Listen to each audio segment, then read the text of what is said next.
और भी बहुत सारे लोग खड़े हुए थे।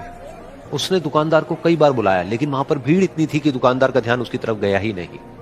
और फिर उस बच्ची को थोड़ा सा गुस्सा आया तो उसने अपनी मिट्टी की गुल्लक लेकर के वहीं काउंटर पर जोर से रख दी, जिसके बाद में जो दुकानदार था और जितने भी लोग खड़े थे वो सब उस बच्ची की तरफ देखने लग गए। और फिर उस दुकानदार ने उस बच्ची से पूछा, बेटे आपको क्या चाहिए? तो वो बड़े ही भोलेपन से बोली कि मुझे एक चमत्कार चाहिए।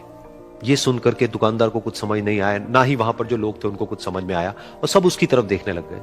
फिर दुकानदार ने बोला, बेटे चमत्कार तो यहां पर नहीं मिलता है। तो बच्ची को लगा कि वो उससे झूठ बोल रहा है, तो बच्ची ने कहा कि मेरी गुल्लक में बहुत पैसे हैं, आप बताओ आपको कितने पैसे चाहिए, लेकिन मैं आज यहां से चमत्कार लेकर के ही जाऊंगी। तो वहीं काउंटर पे एक और आदमी खड़ा था, उसने उस बच्ची से पूछा कि बेटे क्यों चाहिए तुमको चमत्कार? तब उस बच्ची ने अपनी कहानी बताई कि अभी कुछ दिन पहले मेरे भाई के सर में बहुत तेज दर्द हुआ, तो मेरे पापा मम्मी उसको हॉस्पिटल ले गए। उसके बाद कई दिन तक मेरा भाई घर नहीं आया। तो मैंने कई बार अपने पापा से पूछा, लेकिन उन्होंने मुझे कुछ नहीं बताया। उन्होंने बार बार यही कहा कि वो आ जाएगा, वो कल आ जाएगा, वो कल आ जाएगा, लेकिन वो आ ही नहीं रहा था। तो मैंने देखा कि मम्मी रो रही है। अब पापा मम्मी को कह रहे थे कि उसकी दवाइयों के लिए और उसके इलाज के लिए जितने पैसे चाहिए उतने मेरे पास में नहीं है, अब उसको कोई चमत्कार ही बचा सकता है। तब मुझे लगा कि अगर मेरे पापा के पास में इतने पैसे नहीं भी हैं तो क्या हुआ, मेरे पास में तो है। तो मैंने जितने भी पैसे जोड़ रखे हैं वो सारे लेकर के मैं इस दवाई की दुकान पर आई। फिर उस आदमी ने उस बच्ची से पूछा, कितने पैसे हैं तुम्हारे पास में? ये सुनते ही उस बच्ची ने अपनी गुल्लक उठाई, जमीन पर फेंकी और तोड़ दी, और पैसे गिनने लग गई। बाकी सब लोग खड़े होकर के उसको देख रहे थे। थोड़ी देर बाद उसने सारे पैसे अपने हाथ में इकट्ठे किए और बोली, मेरे पास में पूरे 19 रुपए हैं।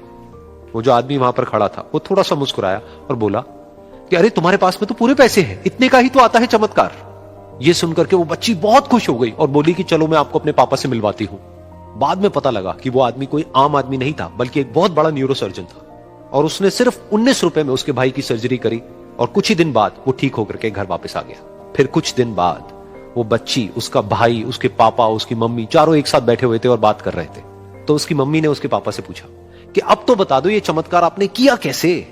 तो उन्होंने अपनी बेटी की तरफ देखा और बोले, ये चमत्कार मैंने नहीं, इसने किया है।